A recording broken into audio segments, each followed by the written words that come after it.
से लुगा हटाही चाहे रखी के कर मजाल बाकी बोल दिए साखी।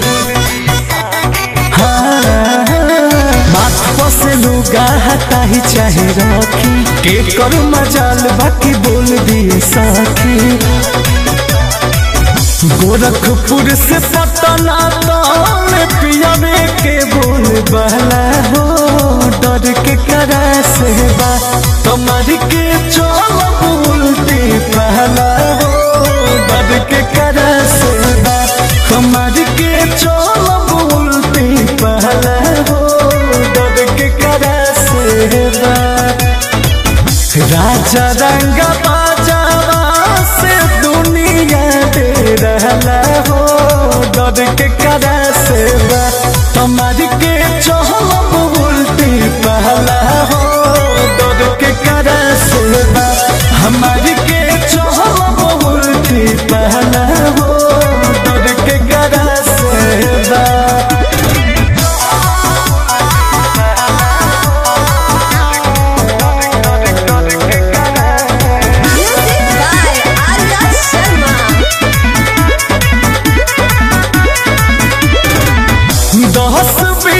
लोग उनका करे अगुवानी बढ़िया बढ़िया जाला वही जा भरलन पानी कहीं न बड़ुए कहीं जाना बड़ुए मोरे राजा जी के बहुत चला न बड़ुए। बोले ले तो बाघ गरजे ऐसन बुझला हो डर के करा से बा।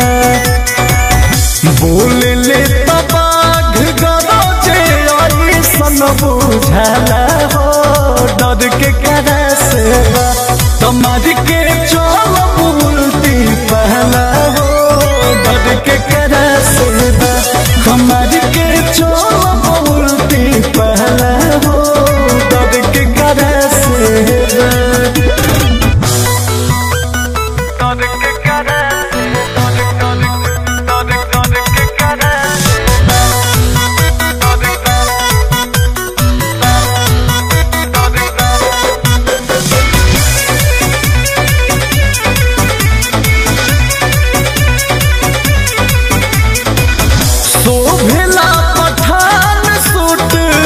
सैया के शरीर में एक पीस बड़ले बाड़े छिन्ही जैबू भीड़ में राजा सब जाने ले गुल तब फन ले देवर पवन और राजा जी के खूब मान ले।